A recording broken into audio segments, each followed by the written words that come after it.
Have you ever noticed how often your feet are walking forward, but your head is looking back?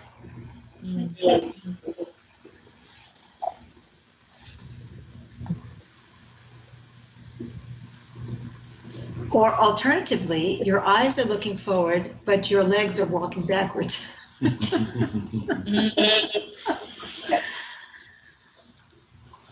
Why is that?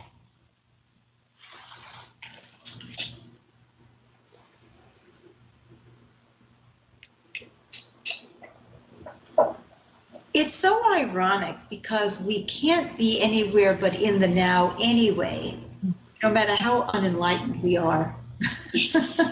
We're always in the now until the now becomes the past, which is half a second later. And yet, our minds are so focused on who we've been and who everyone else is or was or how things were. And I would like to begin this talk by just acknowledging how scary it is to be out of the familiar. Not to berate ourselves or make ourselves wrong for this, but just to think for a moment, have an image come to you of something that you love, that you cherish, that gives you comfort, that has to do with the past, the familiar.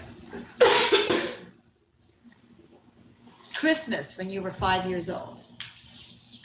Or that could have been very uncomfortable and horrifying if mom and dad were throwing shoes at each other, but it may have been a wonderful moment. Chicken soup in the kitchen, that was our version, the Jewish version. Being in bed this morning, under the covers. Let yourself feel something, focus on some image that represents the comfort of the familiar. Being in prison, if it's familiar, and therefore has comfort.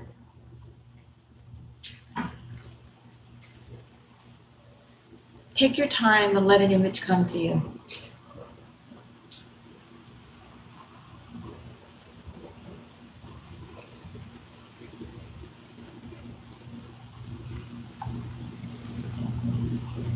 Now let's think for a moment about what was so darn comfortable about that. Was it really? I had literally an image of my mother cooking, making chicken soup and roasting chicken, and I can smell the smells.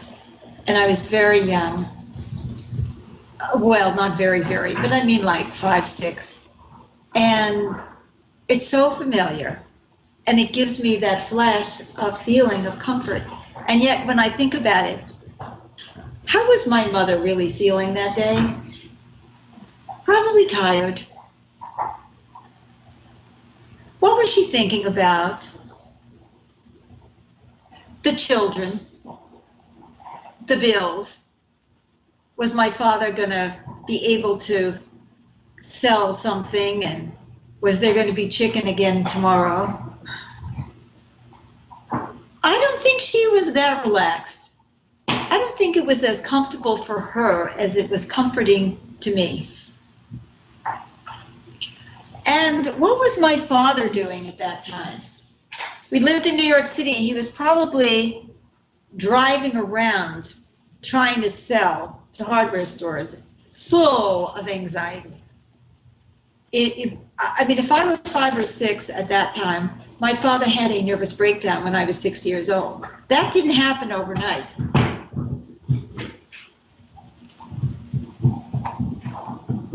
Didn't I know this? Didn't I feel this? Was it really so darned comfortable? Is it really that the familiar is so comfortable, or is it that we have some idea in our heads that it was so darn comfortable? You know, people have said, well, you know I'm in a lousy relationship, but I feel safe because it's familiar. Really? Then why were you bitching about it every second of the day, every day of the month? But now all of a sudden you've got it in your head that it was so darned comfortable. Do you see yourself in this? Yeah. It's familiar. Familiar is not the same thing as well-being. Familiar is not the same thing as comfortable. What drives us so often into the future is the reality that we aren't comfortable where we are. Now, this is not going to sound like healthy, good spiritual teaching, because I'm supposed to tell you now that we are all supposed to be comfortable wherever we are. You know, you're sitting in the subway and there's a guy who's, grabbing his crotch right in front of you, and you're 13 years old, and you're supposed to be just like, it's all fine, right? Everything is okay. And it doesn't feel that way, not when you're 13 years old and you don't know what to do, and you're picking up his distress, and you're picking up the distress of everybody else on the subway, and all of the things that are going on in their lives, much less how they're feeling about standing there and not having a seat for 30 minutes, and the women's feet hurt. But it's all supposed to be just so okay, and we're supposed to be okay with everything. But I personally don't find that to be true in life. So I think I'm uncomfortable a lot, and I think other people are uncomfortable a lot, and I think that's what drives the future. And hallelujah, I almost said something I shouldn't say. Hallelujah, because what would drive us to the future if it wasn't something in us that was propelling us forward to move through something? Even if we are in a situation that we could say, well, I'm comfortable there, or I have a job that I'm comfortable with. It's a lousy job, but I'm comfortable. I know the routine, right? I go in there, I say hello, I know where the coffee machine is. All of that is already there. It's already set up for me. And I'm just fine with that, but I really hate my boss, or I'm bored with my work, or blah, blah, blah, blah, blah, blah, blah, blah, blah. And so what is the reality is that there's something deep inside us that says, I'm not comfortable. Isn't that a good thing? Because at that moment, aren't we being propelled to the future? But oh my God, the future. Oh my God, it's not known. Oh no. Would we ever take a step forward in life and do anything if our fear of the unknown was greater than our misery in the present? Isn't there always something that's bothering us? And yet we're always told that we shouldn't, well, I shouldn't say we're always told, but I have heard this many times, that shouldn't bother you. This shouldn't bother you. You shouldn't be bothered. You should be just like, and not feel anything. But, no, we're meant to be bothered. It could very well be that our situation is satisfactory in many ways, 95%, but there's something missing. I'm hungry. I have to get out of this bed. I mean, that is the example. I'm so comfortable in my bed. I don't want to get up, but I really have to pee. I really, really have to pee. So you can say, well, I don't want to get up because I'm so darn comfortable, but I'm so uncomfortable. And that discomfort starts to play on us and get louder and louder and louder. And then there's that struggle between the comfort and the discomfort. Which is going to get worse? Getting up and having to face the cold air, or peeing in our pants and knowing that we're going to have to clean it up ourselves because there's no mom to take care of it. And that is the beauty, is that something is going to get us off our asses, because we are so scared. We are so needing to feel safe, even when we're not. the person who stays in the abusive relationship feels somehow safe compared to going out into the unknown. And then the balance changes. But it's one of those things that's kind of gradual usually.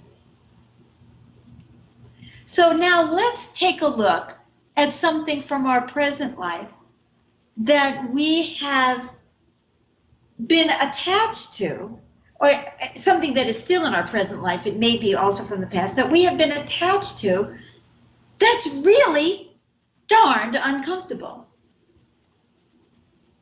But that we've stayed with because of some idea that this is more comfortable than going out and taking a risk.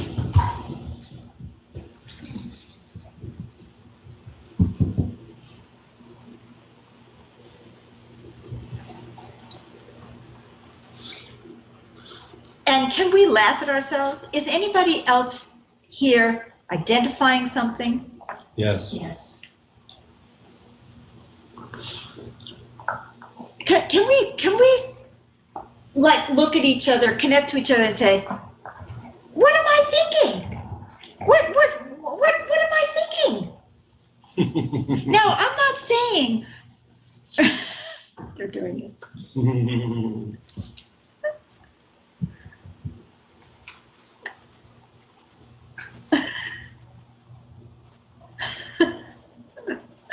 We can't hear you, by the way, but we saw you.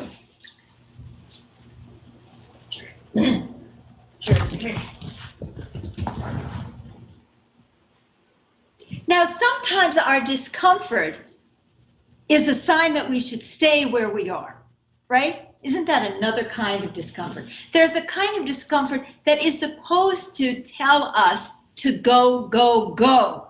And then there's that other kind of discomfort that says, I gotta face this sometimes. I've gotta face this sometimes. I've gotta face this sometimes. I'm uncomfortable, but there's nothing wrong. And there are some of us who are like, oh my God, the moment that we're uncomfortable, we're out of there. But that is a place of being in the familiar, because getting out of there when you feel uncomfortable is an old, comfortable way of being. So it may look like you're going forward, like, oh yeah, I'm moving forward, but actually you're still standing still, because running is the place of familiarity. So now let's each take a moment to look within ourselves and say, is there some pattern of running that I have in some arena, in some way, that or some other pattern of trying to dominate when I feel uncomfortable, that looks like it's action moving into the future, but it's really just the same old story. So let's take a moment for that moment of self-examination.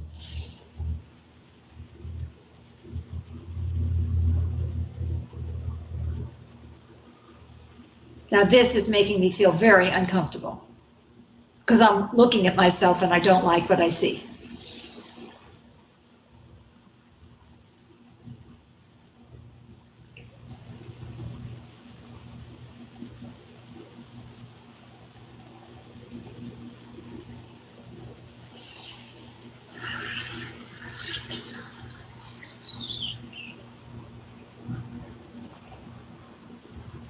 Now let us feel ourselves being moved by the current of the river.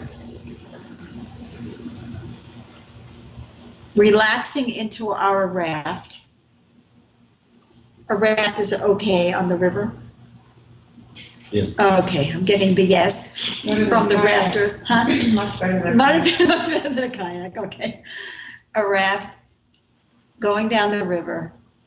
And let's notice that every moment as the current moves us, everything around us changes.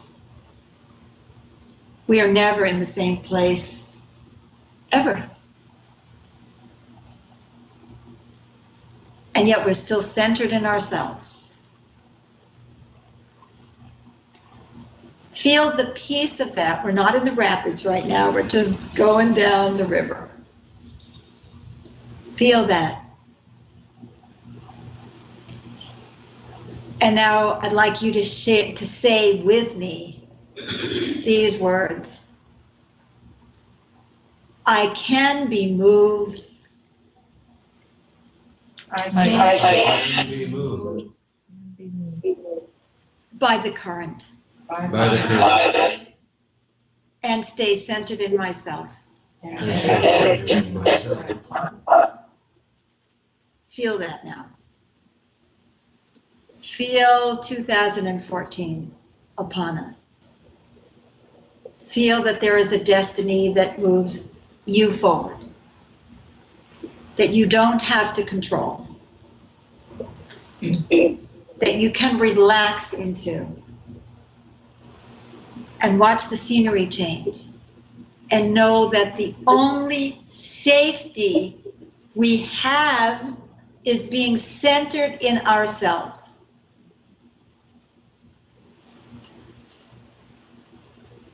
All of the rest of it is made up.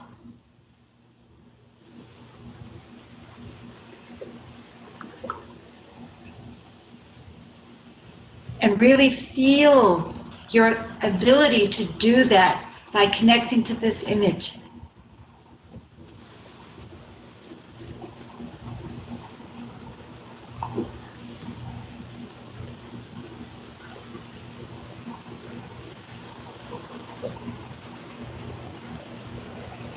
And centered in ourselves doesn't mean that we're stuck in any old persona or personality or any of that.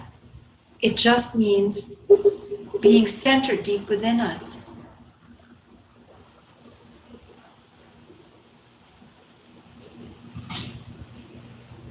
That as we evolve, there is still a center.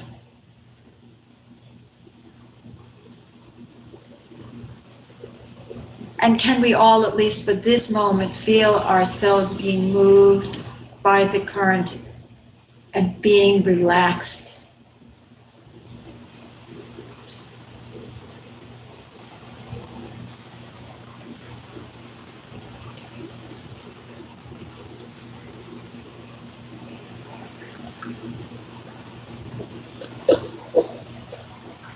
And there is some real comfort in that. Thank you. Thank you.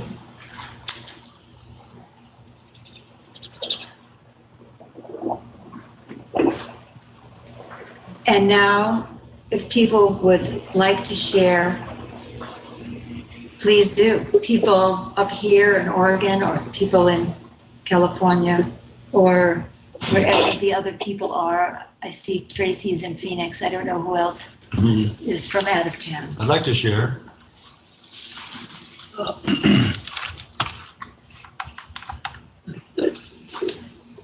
The thing I got in touch with as to what I was attached to from my past is my old way of being, going to my head.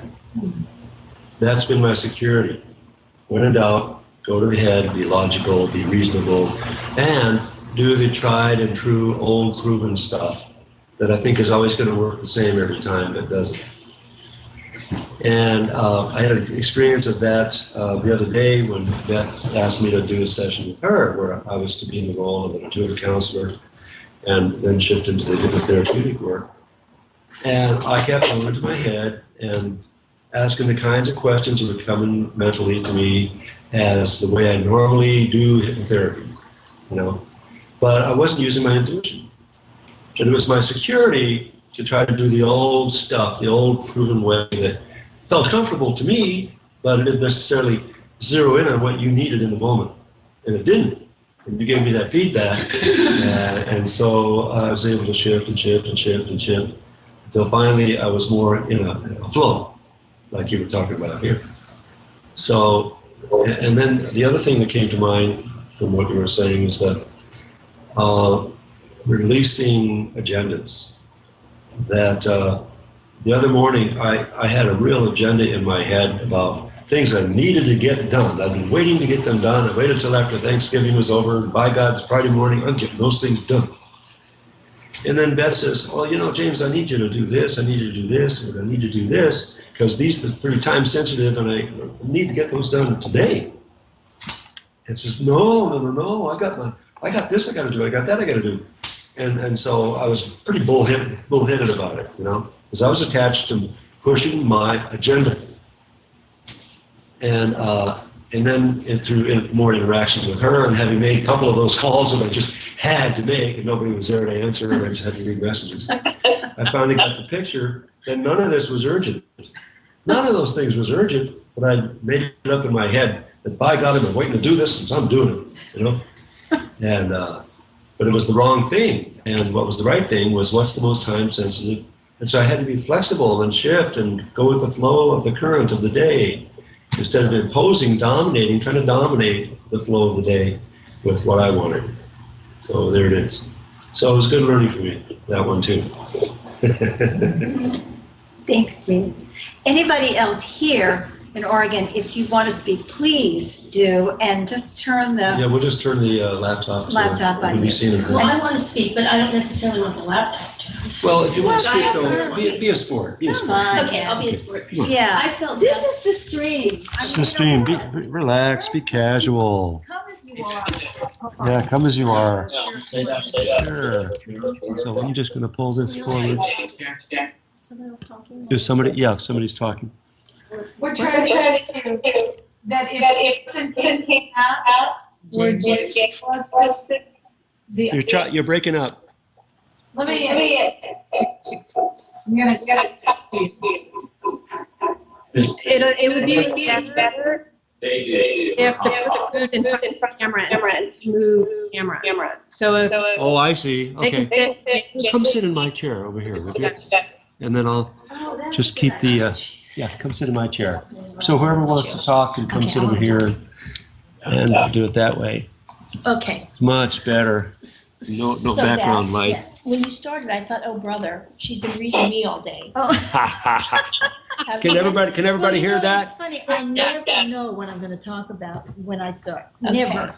And I just go into the ethers and I ask for divine guidance as to what to talk about. Then I'm really grateful because I would never have come to this, but I am If you had here. known what I was gonna talk about. No, I'm really glad now that I'm here that I heard this because I realize I'm running in Yeah. place. Yeah. And everything you said was just spot on for me, Oh, good. which is that no matter, well, how I took this for me, and I thought I need to hear this every day, and I need to hear you every week, because I became so centered and so much more aware than I would have been if I had been out running around, not coming in like you suggested.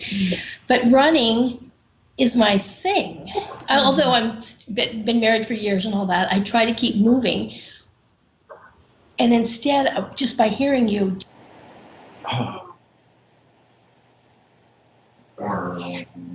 Well, we are having a challenging internet day. in the river, Mhm. Gotta change. letting the current go around me, Yeah. seeing what's happening, but staying in that raft, Mhm. right? Yeah. And staying centered in who I am. And noticing the surroundings, but not becoming the surroundings. And that's what I got from you, and I'm really going to take that with me. Oh, That was awesome. Thank you. great. That was big for me. Wonderful. Really big. Thank you. Great. Well, a lot of us are runners and a lot of us run. I run. I wish I ran physically. Yeah. Darn, I need to start running physically, not emotionally. And we would like to recap because the internet cut out in the middle of what she was saying. Okay. Beth, can you recap? No, you're gonna. You come and recap. Go on, it's not that much. Yeah. You did not miss much. You will, Just she, summarize. yeah, you didn't miss much. Go ahead. What didn't you get? They don't know what they did again. That you were talking about being a runner and that you realized it. Okay. That And- that's the old familiar pattern, that running, which looks like it's being active, is Right. actually a way of being stuck in the old familiar. Right, that's what I got from that. That's what I got. And that I realize now, I mean, not that I realize it now, not that I haven't kind of known this, but just the image of going down the river in the raft and being unmoved by my surroundings, just flowing with the river and making it happen within myself and not so focused on my surroundings, like my surroundings are stopping me, is what I got from Beth. I may have gotten it wrong. Did I get it right? Whatever you got was right. That's okay. Well, it felt good to get that. That's really right. good. And it was powerful because I really felt that Beth was talking to me the whole time, which was unusual for me. So thank you. That's it. That's my story, wherever you are. Thank you. Great. Thank you, Denise. Thank you. I'm Christopher Miner. And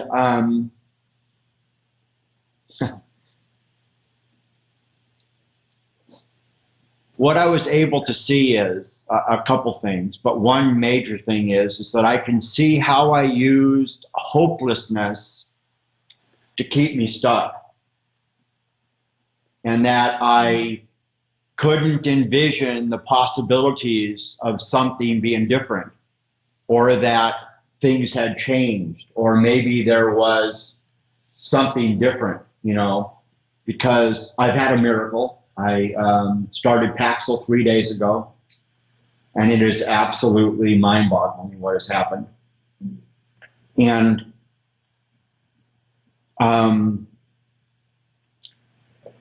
you know, and it actually started in that house right there where Beth is, because Beth had an encounter with a woman that shared the experience that she had, that inspired Beth to get out of the same hopelessness she felt for me. I'm so looking forward to the progress, because I was off it for like 12 hours because I wanted to change it from nighttime to morning. So yesterday I didn't take it at 6:30, and I started it this morning because I just knew that I needed to do it in the morning instead of trying to do it in the middle of the evening. And I could feel a slight difference, that there was a little bit of agitation that was a little bit more, not that I got so that I went off with it, but I could just see there's a little bit of the balance. I didn't quite have the same level of balance. So thank you for that doorway in that house right there. And thank you for sharing your experience with Beth. And I could see that I was using that to run. And there was some form of comfort because I got to not feel how really hopeless I felt. And not have to take in the pain of what I was really experiencing. And anyways, if at the end of how we can do this at this video at some point, I'd like to make an amends to everybody, the collective. If some way we can do that, why everybody's here, you know. And I think that's enough to share for right now. So thank you very much. Miracles come from weird directions. Yeah.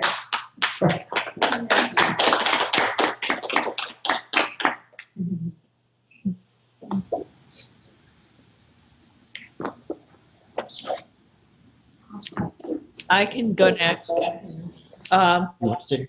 No, I can stand. When I'm uncomfortable, the action I want to take is to be in charge and dominate. And the action I need to take is to relax and engage and ask for support.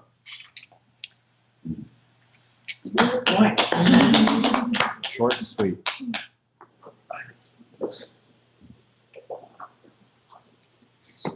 Your name. Oh, yeah. Oh. Right. I'm Irene. Oh. I'm Christine. I had a few dreams last night, but in one of them, I wanted to give up all my clients and instead have a go after this security client. And it's funny that it was security. I mean, I work in tech, so it was tech security, network security, but I'm sure it was pretty obvious that I wanted a client where I felt secure and comfortable. And I think I'm in the second category of uncomfortable. The first discomfort, you said, it's time to leave. And the second, when you have to stay, because I've been trying to leave and it's not happening. I've been trying to get rid of my responsibilities, and I end up having more. I tried to take this week off work, and I ended up having to work and do things that were my job. So it's not working. And it is, so it is uncomfortable, but an uncomfortableness that I need to learn how to stick in there and work it out and not go to that flight pattern that I have, or controlling. I try to find things that I can control just to feel some sense of security, some safety that doesn't really exist.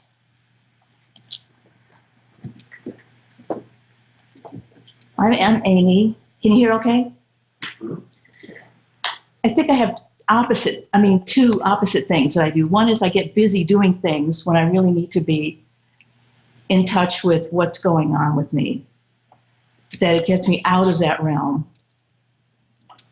And then I'm also comfortable, I think, with putting things off to the last minute, where I'm not doing anything that I'm supposed to be doing. Great. And I tell myself, well, you like this because then you can focus. You can't pay attention to anything else. But the tension is so high. And I keep thinking, won't that change acting this way? But so far it hasn't. So that's what I have so far. Yeah, the tension is familiar. And also gets me out of feeling like I have to justify what I'm doing. Because I can say, this has to happen by tomorrow. Of course I'm doing this. Instead of doing it in a way that's relaxing. It's like not taking responsibility for anything. Well, that's it. Hi, I'm Todd. And what's so funny is we were addressing pretty much this exact question yesterday when we were meeting as the AV team about today, and just preparing, and we were noticing we were all just doing kind of a basic how we're doing, how we're all doing. And we got to the point of identifying kind of our pattern within the group. And I saw that mine was, when I feel anxious or I feel things aren't going the way I want to, I take over, dominate the situation. And if that doesn't work, or even if it does work, then I usually sulk or disengage, disconnect, be in my own little space, leave me alone, So even if it's successful, I still but I had to come and intervene because you're an idiot or something like that. Right. So very supportive, not. So that, there was some relief in just acknowledging that yesterday. So that's good, just to admit it, instead of, it's not that no one notices. I mean, everyone notices when I'm being a complete asshole.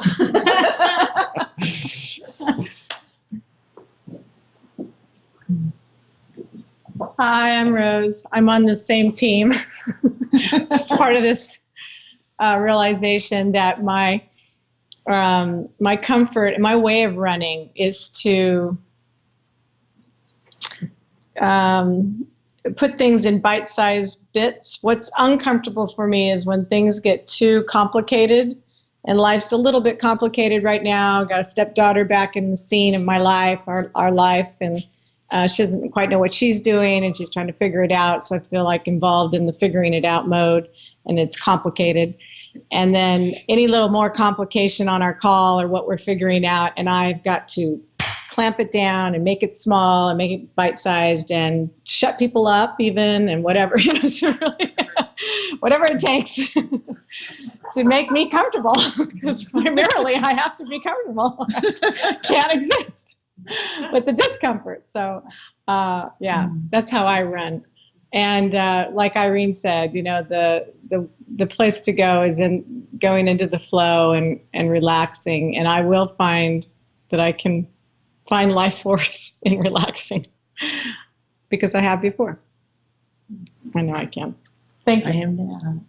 Well, I could really relate to what you were saying, Beth, about something being unfamiliar, or being familiar, not necessarily comfortable. And we're about to move next weekend to our new house, which is wonderful. I mean, it's so perfect for us, but my anxiety has been just through the roof, and so that was helpful to remember that just wanting to hold on to something familiar, with an idea about it versus going towards something new, which I already know is going to be much more supportive.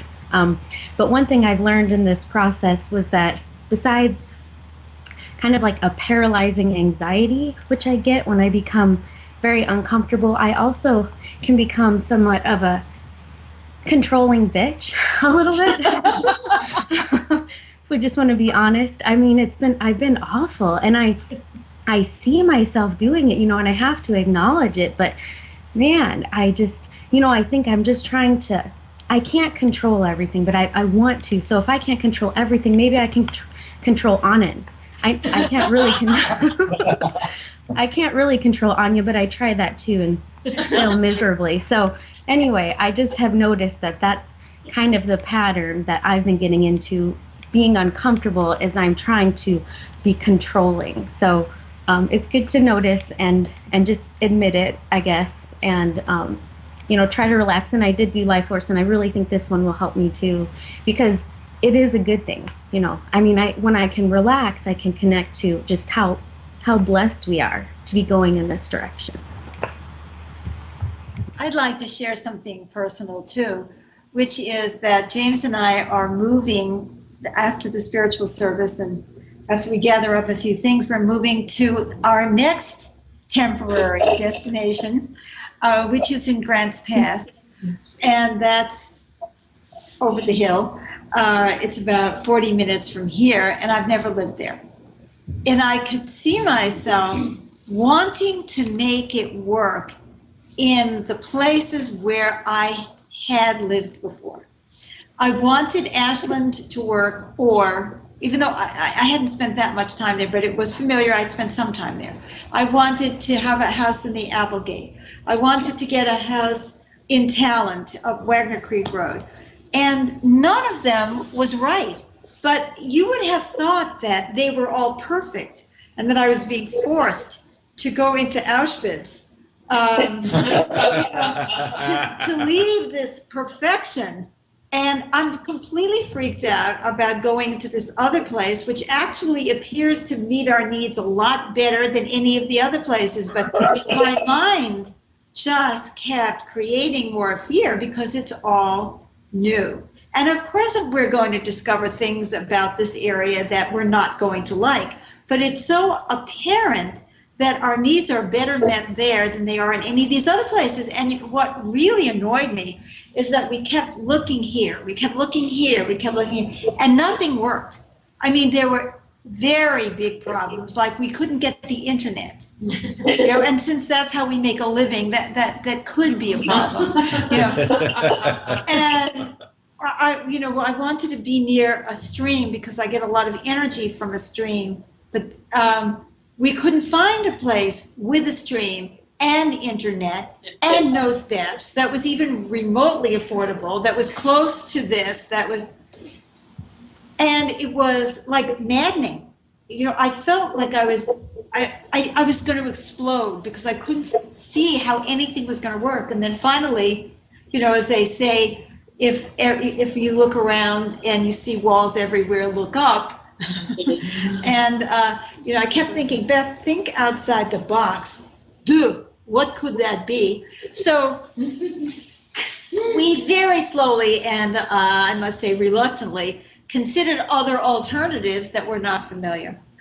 And of course, as soon as we found something in this other area, where there's a river and there's internet and we're close to downtown, and downtown is 10 minutes away, but it's on an acre of land if we get this house.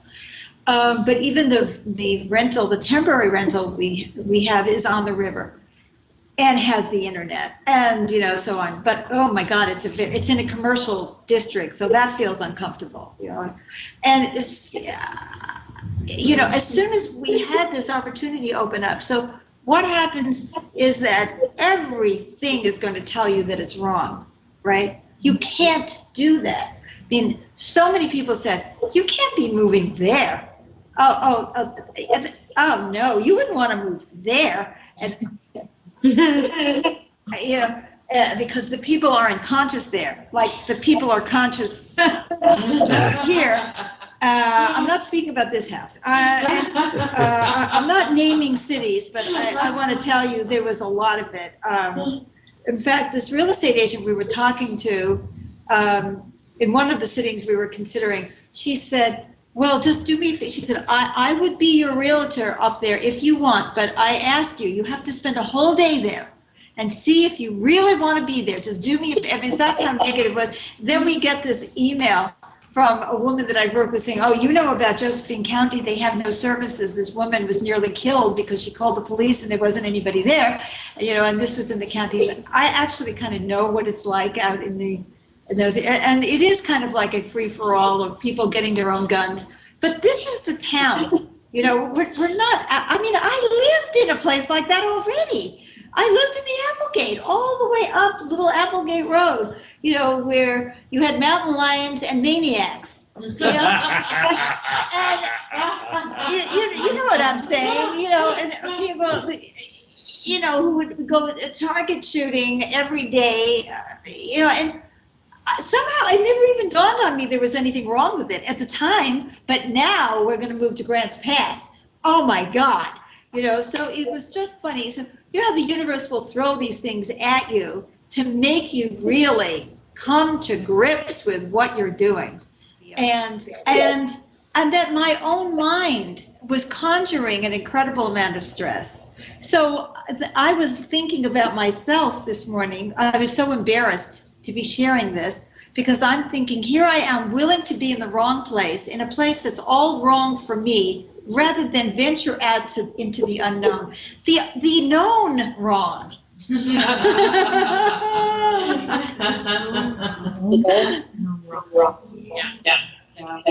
Rather than the unknown, possibly, obviously more right. And we are finding lovely people in Grants Pass, just like there are lovely people here in Talent, and there's all kinds of people everywhere. And there's culture, believe it or not. They have heard of music in Grants Pass. They have a music theater. They have a music theater. They have a performance today of the Messiah. They have the Messiah sing-along. They actually have a concert series, 6 concerts for $60. Wow. We could be in a place that has all kinds of wonderful theater. We can't ever go. We can't afford it. Or either that or it's too far for us to drive. I can't handle the trip, or we can't afford the price. So we're really giving up a lot. I mean, you know how much I did when I lived in Bonsall. If I got from the bed to the dining room table, it was, a cause for cheer. So, how could I give all that up? I ask you. Culture. Anyone else like to share their ridiculousness? And by the way, no one has commented on this, but I loved what came through this morning about it's that discomfort is you're supposed to be uncomfortable. You're supposed to have serious. It's that what I'm thinking about right now. If the baby wasn't being squeezed by the mama it would never come out. I mean, get Your ass out, dude. Get through that birth. Do you want to be in the birth canal forever? Oh yeah, I'm really comfortable here. Yeah, we're crazy, aren't we?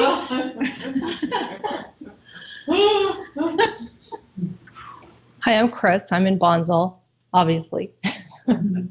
I think that there's two areas where I can feel like it's uncomfortable, but I can also feel that it's right that it's uncomfortable. One is at work. It's really uncomfortable to have the pressure of all the travel, and there's no quick solution on my end. But when I look at where I was doing something familiar, I kept pushing myself harder and harder and harder because I kept seeking validation. So I would go anywhere, take any trip, jump up and say, I'll go do this. And I wasn't stopping to say, like, how is this contributing to my well-being, the well-being of our team, the well-being of our family. The familiar thing was to push for validation. And I, kept trying to get it that way. So that's definitely looking forward to next year, 2014. That's something I want to shift. And the other is around our son. My husband and I have an 11-year-old, and he's changing, and he needs more independence, and he needs more space to go through his emotional process. And I need to, check in and say what needs to be said, and then step back and let him evolve. And not be in there, mommy trying to fix, mommy trying to control, mommy trying to push. And it is painful for all of us. But he and I actually have been talking about it, and I know we both are experiencing this shift in our relationship, and we both know it's good, but it's, it's still uncomfortable at times, definitely.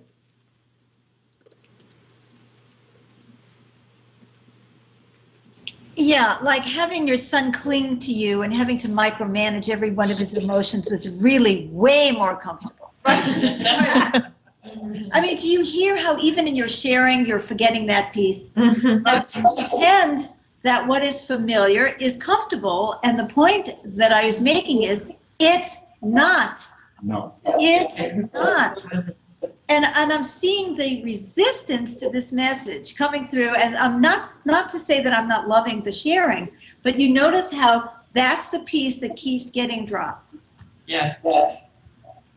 Yeah. Intentionally. Yeah, Denise just said intentionally. Yeah.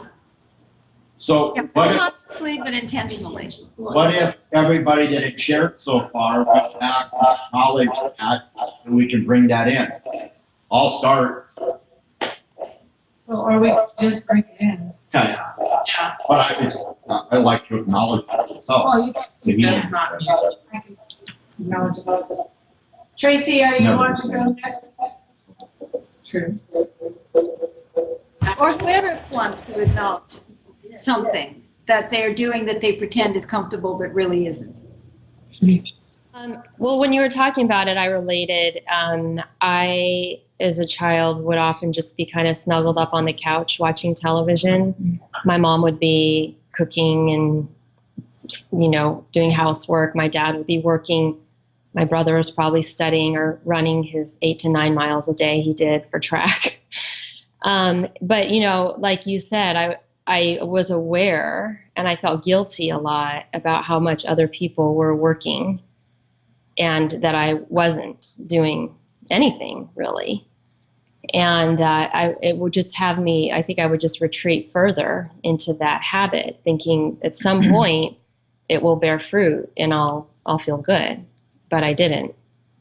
And there was another thing, it just slipped my mind. It's so interesting how hard it is to keep this in mind. Well, I'd like to make a comment on what you just said, because it's so crucially important. We have the idea that when we are privileged, that we are more comfortable than people who are not privileged. Yeah. And actually, it's not true, because we feel the pain of other people. We feel the discomfort of the disparity between our well-being and the lack of well-being of others. And that just makes us want to retreat more into ourselves, justify the fact that we have more than others, and anything that we can do to make ourselves comfortable with something which is obviously not comfortable. That made me remember what else? It's that anytime I avoid, like when I talk about work, how I want to abdicate responsibility, how I want to take a break, take vacation, when there's still work to be done, that is actually more uncomfortable. Like in my mind, I think, okay, I'll finally get a break. It seems justified, working 50-hour weeks for 6 weeks and like, oh, I need a break. But it's really not. It creates more disturbance because there's the energy of avoidance, which is extremely painful. And just like when we're avoiding, reaching out and calling someone or talking to someone, if there's something in the relationship, once you do, no matter how it goes, you've made that action. And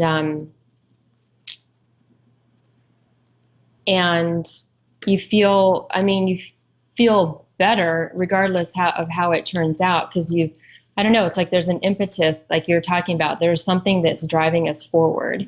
And when you're in cooperation with it, regardless of what it is or what you're doing, there's at least some chi, even though you could be facing things that are really frightening or seem uncomfortable. It's actually much worse to resist it. Mm-hmm. Mm-hmm. So just going to be able to do the acknowledgement is the realization of just actually how miserable my life was by looking through that hopelessness lens, and how miserable everybody else's life around me when that uncontrolled anger and resentment that I almost seemed like a fruit of holding on to that hopelessness, like it was the fruits of that hopelessness, and the impact that it had is just mind-boggling. So anyway, just to say that is important.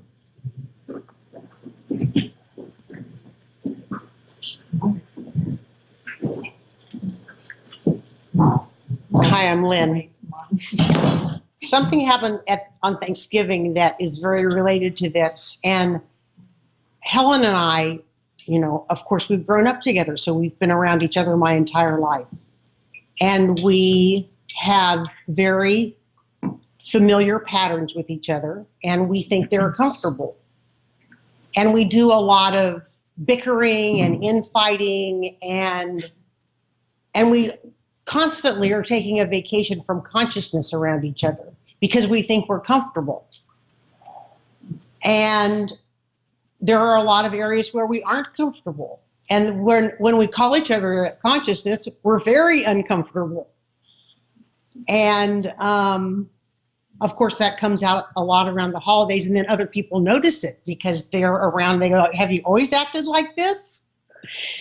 This is really weird." And no, it's fine. We're fine. But we are not. And it makes me intensely uncomfortable to call out this behavior because I want to keep doing it. Mm.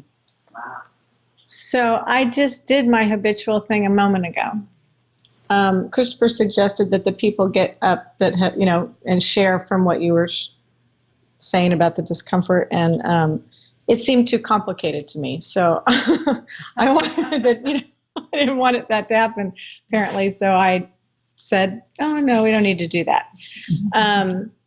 And I do need to get in touch with. So thank you, Christopher. That it's really the comfort that I think I gain is so minuscule compared to the pain I have of the disconnection that it causes. That if I put things off, I feel like I'm comfortable because I don't have to deal with them. But in the back of my mind is, when are you going to deal with them? And I think it's comfortable just not looking, because I may make a mistake if I look at what I'm supposed to be doing.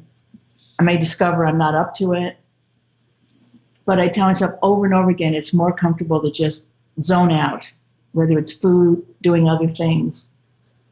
And it's like this huge weight that's just hanging over my head. And I still think that's comfortable.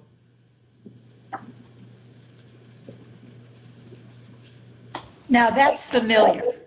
Yeah. Yes, that's familiar. When I'm uncomfortable and I want to be in charge, I think that alienates people. And I think that I feeling that that's good on some level, that distance allows me to run things or attempt to. And then it's all their fault because they're being so resistant. And so what appears to be comfortable is so disconnected from my true self and from everyone else that it's amazing it's lasted so long.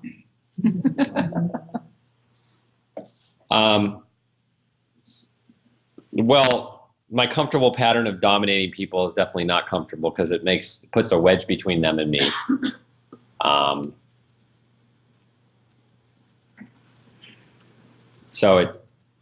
And then my pattern of hiding, I mean, I definitely don't feel comfortable when I'm away from everyone. I definitely feel bad about myself. So it reinforces some view that I think I have of myself from very young. Like, you're a bad boy. It just keeps that in place. So that's not a very comfortable feeling either.